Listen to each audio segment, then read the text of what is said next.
before we get into this, I do want to ask: are you up to date with Mandalorian?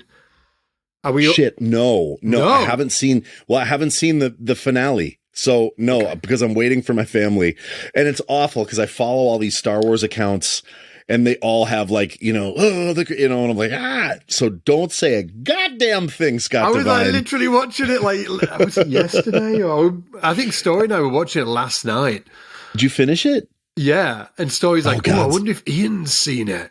I was like, yeah, of course he's seen it. No, I know. I've seen the second to last, but I should just do it and then pretend that I haven't for my family, because sometimes that's what I do. I'm a bad person. But I haven't you done that before. Have you? Dude. Have you?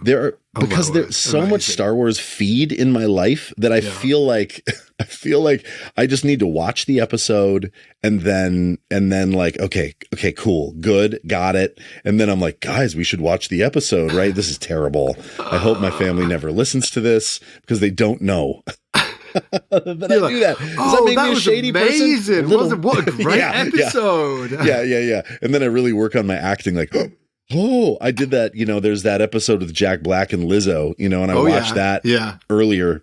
And then, when my kids watched it, I was like, I waited for a while. Then I was like, oh, you guys, is that? No. Amazing. It's sad that I admitted that, but it's true. It's true. Well, sometimes I do that.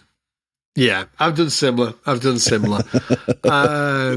Or like our one is I'll watch films with Story, but we won't tell Lisa. She'll be like, he absolutely cannot watch Jurassic Park Dominion. And I'm like, absolutely not, Lisa. Of course. And then, like Lisa's out, like with winter and we're chilling, Story, and I'm like, what should we do? Maybe a little bit of Dominion. Now, it's not as bad as it sounds. It's not right after I'm not like, I'm going to watch this and stuff. This may be like a few months afterwards, but that conversation that I've had with Lisa is a distant memory. And I'm like, come on, let's watch this thing. So yeah, I've got my own version of it. Hey, I will say this. I do think that watching something that is maybe like slightly inappropriate with your parents, helping you sort of process it, I think it's actually good in a way. It's like a safe way. I may have said this before, but it's a safe way to experience intensity. It's better to watch it with you than for Story to sneak away and watch it on his own, which he will do with other things in his life. Yeah, when you said watching things that are slightly inappropriate, I automatically kind of sort of like slipped into my childhood brain there when I was like 11 years old or whatever. I'm watching a film with my mum and dad, and then suddenly there's sort of like a sex scene on there. That is the worst. All three of us are just sort of like nothing. Like nobody dare say anything. We're just sort of, please get to the end of this.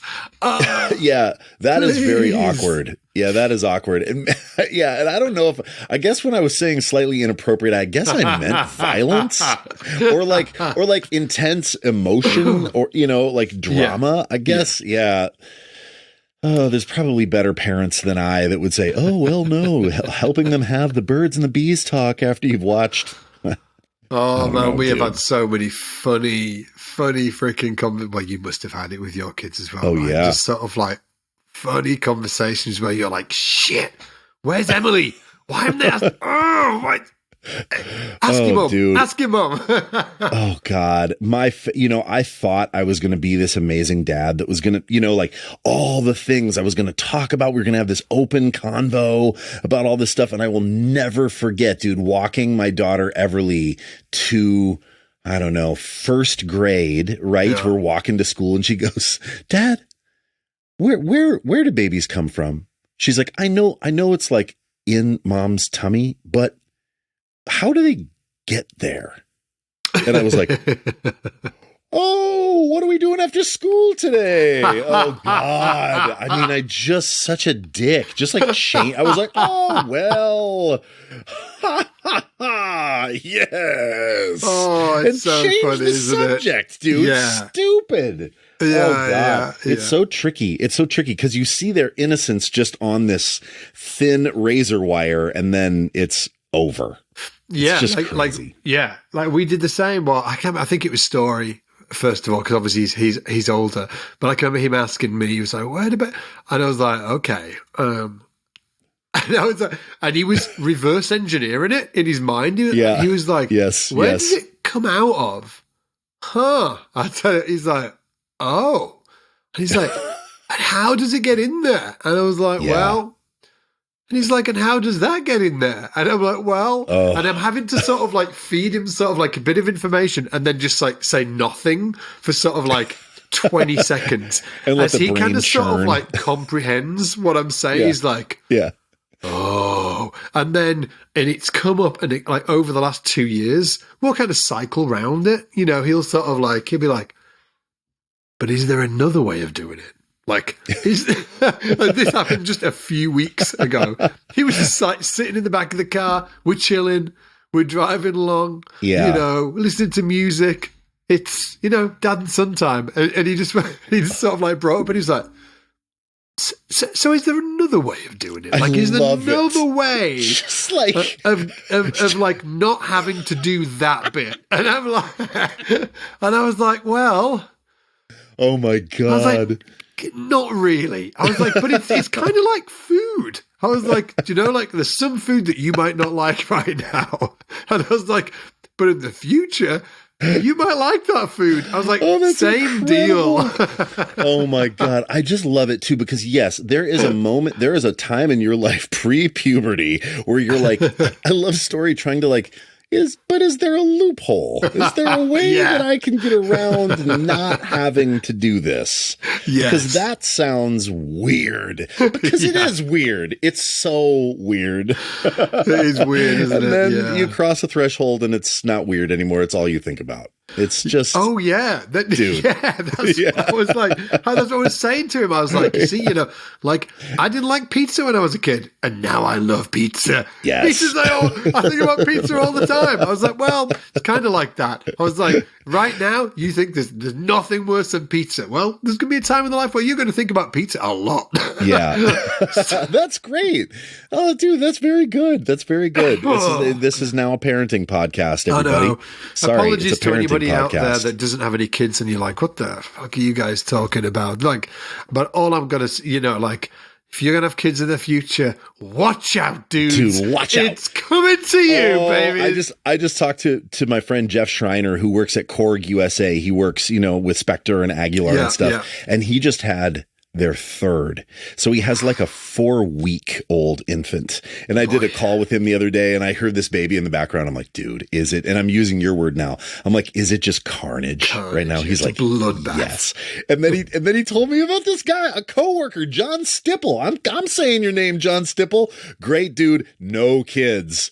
Also works for Korg, who was at NAM and called Jeff Schreiner and said like, oh man, you know, NAM was crazy. I'm so beat.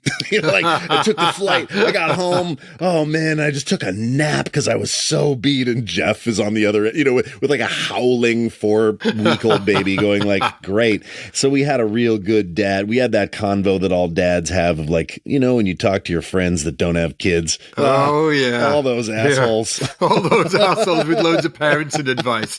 No, the best parents out there are the ones who know kids, right? All the advice. Oh God. You know, and I'm like, oh yeah, the guys, oh yeah, all those people without kids. And then I'm like, sometimes I'm like, but that choice sometimes, oh, I love my children. I love them. I love them so much. But that choice, sometimes, you pine away. You pine away. It is amazing, isn't it? Love you, kids. Love you, Dash. We love you guys as well out there without kids. It's just we need to talk about this stuff. We need to talk about it because we need to sort of like laugh and cry about it at the same time. But we also need to prepare you guys as well for it as well. Yeah, if you haven't got any kids, trust me, however you think it's going to go down, it ain't going to go down like that. Anyway, we're going to talk about traveling with bases. Yeah. Because Ian's got some hacks, I've got some hacks, and traveling with your base is like legitimately a stressful thing to go through sometimes. Oh, it's stressed brutal. me out in the past. Stressed me out. Yes. Have we got any horror stories first that we want to share? I think we should split this into two. Horror stories and then tips. Tips. Horror stories and tips. Okay. Who wants to go first? I got a good one. Let me just say this too. If you haven't watched the Adam Neely video, he just, right now we're recording this on 420. Oh no, 420. Hey, Scott. Have you ever, I had a friend that smoked a lot of weed in college. Do you guys have 420 over in the UK? Do you call it that? No, what's 420? Oh. Is it like a special kind of weed? No. Okay, so 420, I don't know why this happened, but 420, like at the time, like 4 p.m., 20 minutes, 420, like everybody sparks up a J, dude. Everybody smokes a little weed. Now, listen, I've never smoked weed in my entire life. I've never smoked a cigarette either, but a lot of people do. I've smoked a lot of cigarettes. I've smoked weed, but it's been so freaking long. Well, listen. And I don't want it to be. It's been like years, like decades, but not purposefully. Yeah. I'm up for it. You're right. Up for it. Somebody bring around a little something for Scott. Jeez, I tell you what, man, I've never done it. But I have. So 420 is like that when it turns 420, I guess, whatever. It's so dumb. Maybe it's an American thing. That's when you spark up, dude. That's when you eat a gummy. But also on 420, on April 20th, right? It's like weed day, right? It's like an excuse to, so that's what today is. That's when we're recording it real quick. My college roommate, man, he was watching The Empire Strikes Back once, never forget it. And he had a cutting board with a thing of cheese on it, right? Yeah. And he was just cutting off little hunks of cheese and eating it. And then I'll never forget, man, he put a piece of cheese up to his mouth and went, oh no, I tried to smoke the cheese, man. And I was like, what? And he was like, I tried to smoke the cheese. That's when you know that you're on the right direction. When you try to smoke chunks of cheese, you're doing something right. Dude, so I say it now all the time. I've never forgot it, dude. I've never forgot it as long as I live. I tried to smoke the cheese. Now we say it a lot if we've done something stupid, smoked the cheese on that one. So anyway, all that to say, we are recording this on 420, and I don't even remember. Where I was going with this. You asked me about, oh my God, horror stories. I said, there's some base travel horror stories. You started talking about smoking I was talking cheese. about Adam Neely. I've been smoking the cheese apparently. Check it out. Yes. Adam Neely just put out, and the reason I said 420 is because, a couple days ago, 17th, 18th, whatever, he put out a video about traveling with the base and all the stuff that he has gone through with his band Sungazer. It's incredible. All the stuff that they've gone through, especially internationally, because that's a whole different ball game. Flying internationally with a bass. And it's interesting and amazing. But there's a couple of things I was like, Adam, you should have talked about this. There's a couple of extra tips that I believe Scott and I have for you at the end. But here, I'll start out with this horror story. I had a student when I used to teach in university. I'm talking like you. When I used to teach at a college, when I used to teach at a college in Minneapolis called North Central University, there was a student of mine, and we've actually talked about this, and he said it was cool to name drop him. His name is Jarrell. I'm just going to say his first name.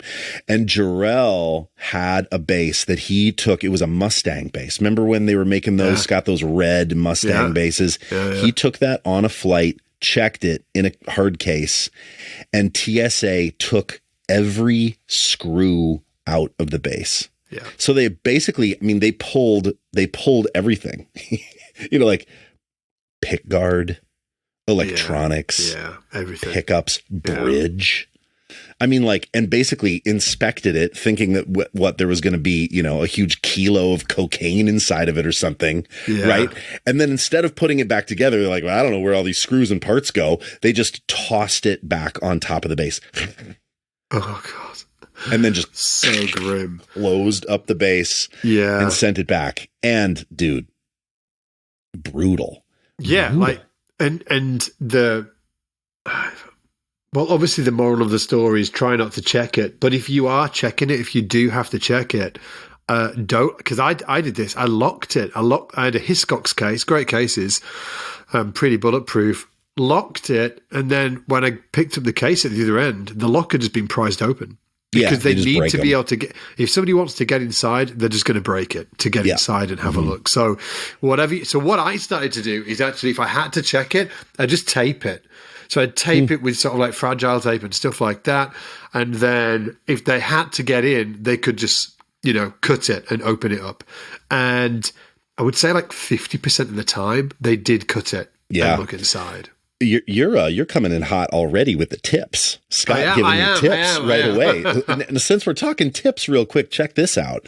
So this is a great hack that I learned from a guy flying with Pelican cases. So yeah, there's bases, and maybe you've got them in a big road case. If there's ever any opportunity to put like a padlock through, little eyelet holes or whatever, like in Pelican cases, you close them, and then there's places where you can put a lock.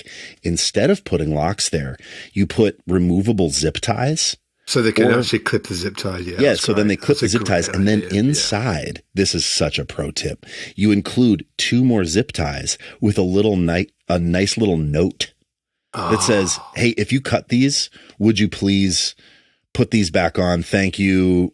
Appreciate you. Thank you for keeping our country safe. Or whatever, dude. Yeah. You give them a little love. Pro tip. That's a serious pro tip. Yes. And then sometimes they don't put them on, but I have experienced it where there's a slip inside, the TSA, has inspected it or whatever, and then they've used those zip ties, popped them back on. That is amazing. Yeah. That's fantastic. My 2 horror stories, they're not so horrific, but I've never actually had a base being damaged, I don't think. I don't think I've had a base actually damaged, but I've had a case with a hole in it. Damn. It was a Hiscox case again, so it was actually the one that had the lock popped open, but at a different time. Yeah, poor case was getting hammered. Yeah, but it had a hole the size of a golf ball in it. Mm-hmm. Like about the size, it just sort of like a puncture, like a pipe had just like boshed right into the side of the case and cracked it. Yeah, and that case also it had a hole in it. It also had a split another time all the way around the bottom edge where it just been dropped from a height. Right on its sort of like butt end and cracked all the time. And I traveled so much with that case that it had to get decommissioned. I had to decommission the because it was just kind of like, it was dead. It had the lock popped open, it had this hole, this golf ball size hole in it. Now, it didn't go obviously all the way through, but it just sort of like cracked the actual, like you could see the foam inside, and then this huge crack on the bottom of the base had a huge crack at the end of its life on the top of the case as well. So it had just been thrown around. So the moral of the story is, if you are going into I'll say this tip now, then I'm going to backtrack. Moral of the story is, if you are going to check your base, the likelihood of it being thrown around, bashed by things you don't want it to get bashed by, is highly likely. Yeah. Highly likely. So if you have to check your base, for God's sake, put it in an awesome case, not a gig bag. So that's, Well, and then all right. My other tip as well, not my other tip, sorry, because I've got some other tips, but my other horror story, and I've had this a load of times, I think I've probably spoken about it on the podcast before, and this is specifically with connecting flights, is that you get where you're going, your base isn't there. So you've got, for instance, I'm flying to Leeds to London, and then Leeds to wherever, Barcelona or London to wherever, right? And there's a tight turnaround when it's there. Oh, yeah. That tight turnaround, your base has not got legs and cannot run across the airport like you can. So it just sits on a trolley and waits for some dude who's just like waiting for 420 to come along. He's waiting he's like, I better push this base over to the side of the airport. And then he gets there, the plane's gone, right? So and maybe over 10 times that's happened, where the base just hasn't got to my end point. Actually, my brother uses a wheelchair. Check this out. And he flew to Russia, and the same thing happened with his wheelchair. Oh, brutal. What do they do? I can't remember. They give you a loaner, like a loaner rental car, sort of like a rental chair. A total piece of crap. Of course, yeah, dude. It's not your sick chair that you live in. Yeah, yeah, exactly. It's just this sort of like old school, like 1970s wheelchair, like part made of wood kind of vibe. Yeah, and so it happens with more things and bases. But do bear in mind, if you're checking it and you're going to do the connection stuff like that. It might not get there, but don't panic. Don't panic. They will get it to you. after your gig. Maybe. Yeah. After your gig. I've had to hire bases and all kinds of stuff. Yeah. Yeah. There's so much to say. I think I want to address one thing right now that you said about like, if you're checking, do not check in a gig bag. I have got to say, that you've done it right. Yeah. And our good friend Corey Wong always checks. I'm talking not gate check at the gate, but I'm talking at where you put in your suitcases. He checks his strats in a mono gig bag every time. And he thinks, and I wonder if this is true, that there's more care. Like when you check in a case, in a big hard case, they're throwing that crap around. I don't know. Are these golf clubs? I don't know. Are these, is this a guy that's going to go hunt some big game? And they're tossing those cases around because they don't necessarily feel like it's a fragile deal, right? But when it's in a gig bag, it screams guitar, and they're more careful with that. Maybe, yeah. Also, in a gig bag, in a really well protected gig bag, I mean, obviously if a pipe goes through it, that's going to be brutal, but they're better for low impact. Like they're not bonking around. It's not like, when you drop an instrument in a case, yes, the instrument takes all of that. That case is hard, bang, all that force transitions to the instrument, whereas a bag sort of absorbs it a little better if it's a nice one. Yeah. Man, I will say, I have been traveling. I mean, I've done hundreds of flights probably with like a mono case, mono Vertigo, mono M80s. And man, I have never had a damage. I think one time maybe a tuner got a little bent on one of my jazz basses, although it could have happened somewhere else too. I just noticed it after a flight. Got it. Yeah. But I always try to carry on, right? But if I can't, I'm okay to gate check. I don't want to try to check it at the luggage, but so gate checking, right, is when you're about to board the plane and they're like, oh, not going to get on with that. And they make you put it down where the strollers are and the car seats or whatever. Yeah. I have never had a bad experience with that. I've never have, and I'm sure I will. So what do you normally do at the actual, you put your shit on the conveyor belt, right? You show them your ticket, put the stuff on the conveyor belt, and then do you just say, hey, can I gate check this? And they say, yeah, no worries. Wait, are you talking about when if I'm traveling and I have luggage to check? No, if you've got if you got your bass in a gig bag, okay, and you might, you're sort of like, you're giving the sort of like the lady your tickets and stuff like that, or guy your tickets. You smiling.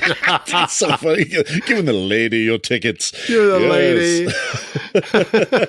Okay, yeah. Or but guy. Yeah, it's so funny. Or guy. There's not that many guys do it. So you're giving the ticket, and they're checking you in and stuff like that, and then you can put your luggage or your bass on there like Corey does, or you can ask to gate check it, can't you? Well, here's the thing. I very, very rarely ever travel with stuff that I need to check. Got it. And so I just usually walk right through security with the bass. But bass. Like when I came over to the UK and I had a suitcase full of clothes because we were batching all that content, I put the bass down. I don't ask a single thing. I assume in my mind that that's carry-on luggage. I don't say a word. This is exactly what I do. Yeah, I just assume. Yeah, and you then don't say ask a word. What? Oh, you mean my handbag? Yeah. I just assume. I don't say can I, and I've very rarely had trouble with that. There are a couple airlines. God, I don't know. I think I flew. I don't want to get it wrong. I've had one other quick horror story. I was with Eric Hutchinson, flying with the MD Elliot Blofis at the time. I was brand new in the gig, and I think we flew God, I think it was American Airlines. And we had our guitars trying to get on, and then there was a gate agent that said, you cannot take those on the plane. And we said, oh, are you sure? Can we just see if there's, because you can always ask, can we see if there's room in the overhead bin? Yeah. No. The overhead bin, no, you have to gate check them. And we're like, well, we'd like to try to get on and check. And she said, oh, really? If you'd like to try to take those on the plane, get in the back of the line. And we went, what? And she said, get in the back of the line in front of all these people. And we did. Oh, dude, it's a regret that I have. Part of me wishes I just would have said, no, thanks, and stood there. Like, what is she going to push me to the back? I'm a tall drink of water, Scott. I got Viking blood in me. You got Viking blood, dude. Vikings. What, you going to push me to the back of the line? I don't think so. Ian Ragnar Allison. Yeah. Dude, tails between legs. We went to the back of the line. And she was like, well, now all that space is going to be, taken up. So you're going to have to gate check them anyway. And we're like, we'll still, since you made us go to the back of the line, we're still going to look. And then the wild thing is we get on the plane, and this is so typical, and I'm sure you felt this, Scott, where gate agents are all stressed. Oh, there's not going to be any room. And then you get on the plane, there's totally room. Or there's a coat closet, and there's somebody that's like, super nice on the plane. They're all super nice. They're not stressed. They're like, here, give them to me. We'll put them in the, and we're like, oh my God. So what are the levels crazy. Then? What's the sort of like the... Yeah, level one is that you just take it on, right? You just assume you take it on. You do not ask when you're putting your tickets in. You just wander through. You just wander onto the plane. Say nothing. Level one. That's the dream. Oh, and then there's a big, huge, beautiful, long, extended overhead thing right above your seat. And you slot it in. Yeah. So what's level two? Level two, slightly more difficulty. You walk, you're still going to carry that bass on. You got a nice gig bag. It's all good. Yeah. You're carrying it on, and they say, actually, here's level two. You walk on and you notice, this is an Airbus 320 that has super compact, deep, but short overhead spaces. Level two, as you say to the flight crew, is there any way that you could put this in the coat closet? Now, here's the deal. The coat closet is actually reserved for the airline employees' shit. So it's their space. So you have to go to them like you are a guest in their home. That's how I feel about it. You say, is there any way, I know this is a pain in the ass or a pain in the butt. Yeah. Is there any way that you could please stick this in the coat closet? And typically, I would say 90% of the time, they're like, for sure. And sometimes they even go above and beyond and move their stuff around or take their stuff out, right? And it's real cool. That's level two. It's slightly more stressful. Okay, level three. Level three. You still got that bass. You're going to walk that thing on the plane. But the gate agent clocks you and says to you, sir, you need a pink tag for that?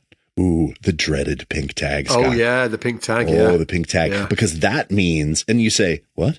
And they say, I need to put a pink tag on that. And that means that you're going to give it to someone at the end of the jet bridge, and they are going to gate check it. Yeah. Meaning that, dude, I know this tip. I have this tip on my Instagram in the highlighted stories. I'm so sorry for anybody that's a gate agent. Anyway, carry on. They've probably seen this go down a million times. And so here's the thing. I've never had a bad experience gate checking. You give it to someone, they put it in the cargo hold where they put the strollers and stuff, and then they bring it back to you after the flight. It doesn't go to baggage claim. You may want to check that out. And sometimes it's nice because then you're not dealing with trying to find a spot on the plane, but it's out of your control. That can suck. It's stressful. So here's my tip. I say, of course, no problem. In fact, sometimes I do a preemptive strike and I walk up to the gate and I say, have you got a pink? Yeah, dude, that's the move where you say, hey, I'll take that pink tag right now. And they go, oh my gosh, this musician is willing to play ball? So responsible. So, nice. So kind. Yes, so kind. Respects us so much. Yes. And then what do you do once you've put it on your base and go through the gate? Then you walk down the jet bridge, you take a look at that pink tag with animosity, dude, and you tear it off. Nobody tells me what to do. And nobody asks because they assume that the gate agent just let you through. Yeah, dude. And you stick that pink tag in your pocket and you walk and put it on the plane. Now here I have one time I experienced a thing with animosity, tear off the pink tag because it feels so good, dude. It feels so good. And then I got it on the plane, but there was nowhere to put it. And I was like, and they're like, we need to gate check that. And I had to go back out to the agent. And they're like, I thought I gave you a pink tag. And I'm like, like they like had put it on my base, and I was like, I don't know what happened. And they're like, all right, put another one on it, But so what was that? Was that level 3? Yeah, but the move now is instead of tearing it off, which feels fucking great, you kind of you undo it like a kind of so bitch. You're like, just in case. Just in case. Yeah, just in case. You don't want to face that gate agent again. Yeah. Okay, was that level 3? I don't know. I think that 4. Was. So we've got 1. Just take it on. Yeah. Number 2. Easy. Take it on. Ask them to put it in the coat closet. Yes. Number 3. Ask for the pink tag. Take the pink tag off when you're out of sight. Level 4. Gate check it. And guess what? It's a sturdy instrument. It's made of wood. Dude, you ever see Happy Gilmore? Adam Sandler? Yes. Made of wood. Real sturdy. Carl Withers, dude, with the hand. Made of wood. Yeah. Real sturdy. But it is. Hey man, you got that fender? It's made of wood. Real sturdy. Yeah. You just trust you go, am I being too precious about this? Maybe. And it goes and You put it in and they stick it in the plane and it goes down and you get it out afterwards and probably it's fine. And it's all good. And what's level 5? Level 5 is the Corey one. Yeah, level 5. I mean, okay. You just you just get in amongst them suitcases and you slide it down. Woo! God, baby, there's something kind of cool about it where you're just like, I'm just going to check it. Now, okay, if you're checking it, Scott's got the stories about the Hiscox cases. Man, I don't know about you, but everybody says those cases are great. I don't want to ruffle any feathers, but I have never had good experiences with those cases, man. Have you? Like, no, they slop around in there, and the bases do slop around in there. I used to sort of pack them out with socks. I'd put socks and stuff to sort of hold the base steady in there. Yeah, and my Eric Hutchinson, who I've worked for forever, had one, and the feet came off it, so it would always fall down. And I don't know. Yeah, I think if you're going to check it, you do one of two things. You go the gig bag idea, like Corey Wong, and you think, they're going to be gentle with this. He's never had a problem. I've even checked a couple times in a double gig bag where I had clothes in it and the base. Yeah. And it was fine. Or you go big flight case. And I would suggest doing something like a Gator or SKB roller. It's the big rectangle. SKB base safe. Yeah. I think that I've never had one, but actually, wait a minute. I have had one. But I've got a couple of friends who've done a lot of flights and they swear by those SKB base safes. Because you can get a big gig bag, right? And you put fat gig bag inside this plastic shell. Yes, the base safe. I had one. I will say this. I'll give you my 2 cents on the base safe because I've tried all this stuff. I bought one. I had an experience where TSA opened it up. So it's essentially a shell, just like Scott's saying, that you put in your favorite gig bag. You put this hard shell around it as wheels. Yeah. But I had it where the TSA opened the gig bag, and then shoved it back in the base safe and didn't really close the gig bag. And, kind of the straps and it was not great. Yeah. Also, I had a wheel fall off of mine. Maybe everybody that uses them, it's great. But to me, then you got this extra thing. Then you get there, you take the base out, but now you've got this giant friggin' clamshell thing that you've got to deal with. Yeah. And put somewhere. Yeah. I don't love it personally. I've done the big SKB, which is one big ass case. It has rollers, but then you risk, I think those are fairly safe. Then you really risk losing it. You risk the flight, them not getting it to you, right? Yeah, true. And that's the thing that you risk. Like you were saying, you got connecting flights. They're not going to get there on time. So yeah, that's level 5 is you check it in something. It's a pain, isn't it? But and it sounds like that you, for the most part, haven't had to check it. You've got all of these cool little tricks. Yeah, I think it's, and it's funny because Adam,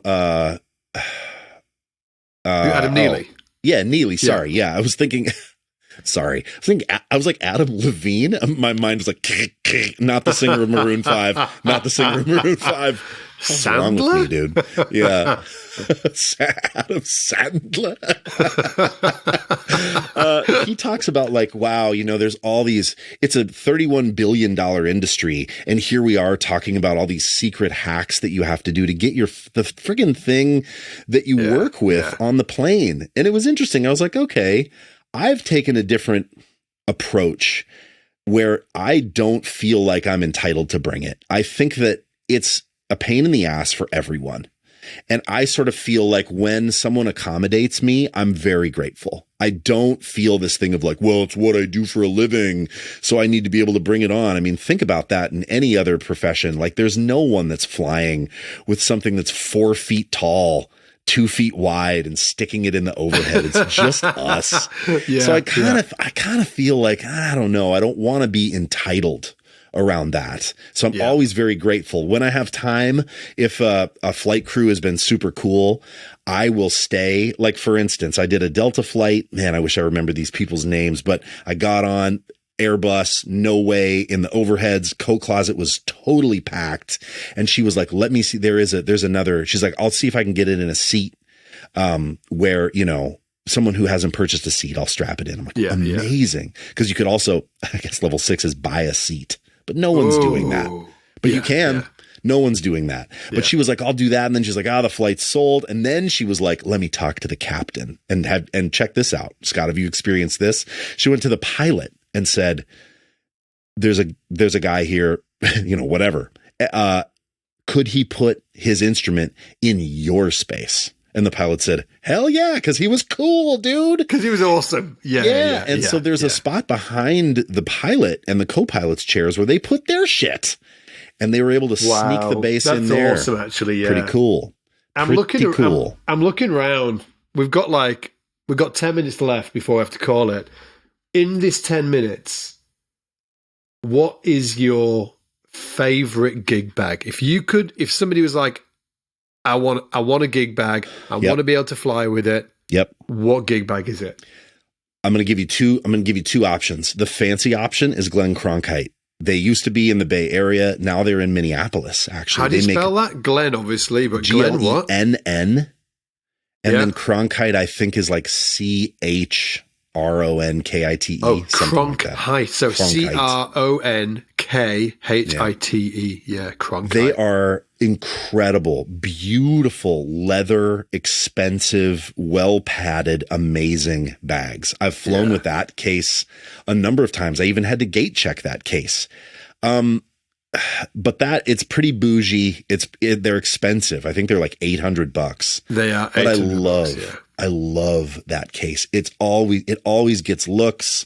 It survives forever. They're amazing. But that super padded. Is it super padded? Yeah, it's super padded. It's like so tight around the instrument. Got it. That said, I think, you know, I would more generally recommend mono without a shadow of a doubt. I've flown probably 100 or more flights with a mono case. And specifically, I would say the Vertigo. The Mono Vertigo is the best, like all around case I've ever used. Super well padded, shell around the outside. There's a big boot, a big, huge level of protection at the bottom. So even if it does get dropped, like your Hiscox case, like that happened to you. Yeah. It totally this is the one survives. that I've got. I'm looking at it's just right over there. They're amazing. It's got that. It's like a bit of tire, isn't it, on the bottom? Yes. Yeah. It's not aesthetically the most pleasing case, but I think in terms of just durability, they're incredible. Incredible. Yeah. Yep. So I would say that. And Corey, I know that Corey always checks his stuff in an M80, which is the original mono case, and I think he does it in a double. He's got 2 guitars, like 2 Strats. Yeah. You know, 2 Corey Wong Sigs in there, and he just tosses them on, man. And then it's just like, you know, like this. That is amazing. Who cares? Dude's got travel chops. Big time. But I wonder, so my thing with that is, you know, I've done a few things. I've traveled internationally where I've checked in big cases. I've never had the deal where they have lost the instrument. But I think about that. Then what? mean, that to me is brutal. I don't want to risk that. What do you do?